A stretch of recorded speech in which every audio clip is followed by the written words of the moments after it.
up, YouTubers? This is Big Brad the Rock, and I'm here with some movie news and a review of Beast with the Southern Wild. Now, for some movie news, this news is a little overdue, but last week we heard that J.J. Abrams is going to be directing the new Star Wars. Now, before I give you my thoughts and opinions on that, let me just say I love the Star Wars movies. It's the reason why I got into filmmaking. It's one of my favorite franchises of all time. And when I say I love the Star Wars movies, I mean all 6 Star Wars movies, alright?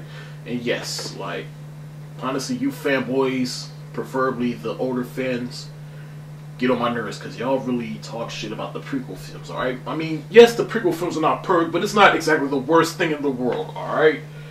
Alright, like, example, like, The Phantom Menace. I'll probably say my only negative about The Phantom Menace was Jar Jar Binks. And that is it. Everything else I didn't really have a problem with.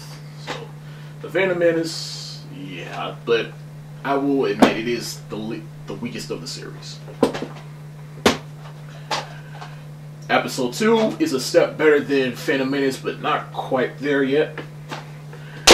Episode 3, my favorite of the prequel trilogy. I mean, come on now. This is the one where we see Anakin transformation into Darth Vader. Come on now. One of my favorites of the series. Then there's A New Hope. Now, I love A New Hope, but out of the original trilogy, I would probably say A New Hope is probably my least favorite and probably the weakest of the original trilogy, because I haven't seen the next 2 movies after this, knowing that Lucas didn't exactly go the distance in this movie that he did for the next 2 movies, but still, I always have a spark in my heart for this movie. The Empire Strikes Back. Another one of my favorites in the whole series. A review for another day, though. And The Return of the Jedi. Ooh. Another review for another day. Now, my thoughts on them being re-released in 3D. Now, I actually don't mind them being released in 3D, but I'm not going to see all of them. I'm only going to see my favorites. And my favorites in the series are Revenge of the Sith, Empire Strikes Back, and Return of the Jedi. Those are my 3 favorites.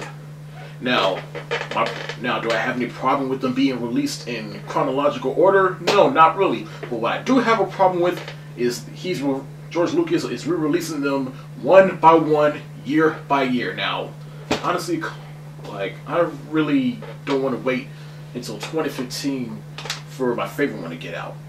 At least until the news that broke out that in the fall of this year, episode 2 and 3 will be re-released in 3D back to back. So I was pretty excited about that.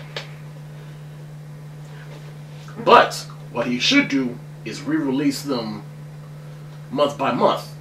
You see, if you remember when he did the special edition for the original trilogy the first time, what he did was in January 1997, A New Hope. February 1997, Empire Strikes Back. March 1997, Return of the Jedi. That's what he should do. He should re-release them month by month. That's what he really should do. I really don't want to wait that long for my favorite ones to start, you know? Lucas, please, re-release the original trilogy unmolested by your stupid special edition meddlings, alright? Because honestly, I really don't want to watch Return of the Jedi in 3D and then just be disappointed when I see the scene that you... Oh, I think y'all know what scene I'm talking about. The scene where Vader saves Luke and he yells, "No!" I'm not going to get into that right now. I'm not even going to get into that. That'll just be a talk for another day. Now, when I first heard that Disney brought the rights to Lucasfilms, I was like, that is interesting. I mean, hey, Disney's slowly but surely becoming an empire. They own the Muppets, Marvel, Pixar, I mean, even ESPN. Then I heard that they were coming out with an episode 7. I was like, no, is this really necessary? I mean, a Star Wars movie under Disney, it's not going to really have that same vibe that the other movies have.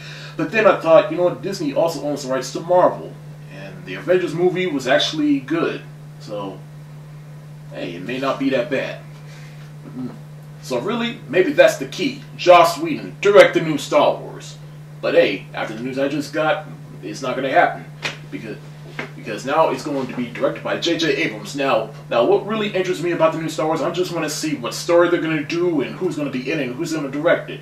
Now, when I first heard that J.J. Abrams is directing the new Star Wars, I was like, that is interesting. But he just might be what we need. Because think about it.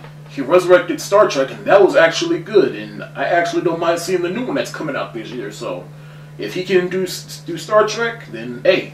And J.J. Abrams, I trust. Now, some people complain because, oh great, now Star Wars gonna have the lens flares. And shut up, all right? Stop worried about the stupid lens flares and just focus on the story and the directing, all right? It's all about what's gonna happen in the new Star Wars. And I really mean it when I say that I trust J.J. Abrams because honestly, I was never really a fan of Star Trek to begin with. I was always a full-fledged Star Wars fan. And then the reboot of Star Trek came out in 2009, and I was actually really impressed with that movie. So if he can do that, then I'm just worried that the new Star Trek franchise is going to face what I like to call X-Men syndrome, which is where we all remember where the first two X-Men movies were directed by Bryan Singer, and then the third movie came along, and now it's directed by Brett Ratner, and X-Men 3 it wasn't bad, it just wasn't perfect, but that's what some people are afraid that's going to happen in Star Trek. But hey, we'll blow that bridge when we get to it. More of the story, in J.J. Abrams, I trust, and good luck, and let's see what you do with the new Star Wars. Now I'm going to give you a short, quick review of a movie that my mom made me watch a couple of days ago, and I was actually quite fond of it. It's called Beast of the Southern Wild. She bought the DVD, and she sat me and my family down and made me watch it. Now, what I think of it, it was pretty good, but it was just a little too artsy. It was boring in some spots, but it was also good in some spots. But anyways, the movie, it's starring Zhang Wallace, some name that I can't pronounce, and her father is played by Dwight Henry. And so they live in this area where the area gets flooded, and so it's all about survival for them. But then throughout the movie, she learned to face her fears. But there's a deeper movement in that. But it was actually pretty good. I actually like this movie, and the little girl, she's nominated for Best Supporting Actress. So I really hope it goes to her. Very impressive. Matter of fact, a little known fact is both the actors, the little girl and the father, they had no acting experience. So for this to be their first piece of work, really impressive. Really impressive. Don't mean to spoil it, but there's this scene where the little girl goes up against a bunch of giant warthogs, and I was like, are those too big to be warthogs? But anyways, I watched the behind the scenes, and the way they did it, it was really impressive how they did it. Awesome special effects, really impressive. But overall, I will give this movie a A+ for full price. Because why I didn't give it an A++?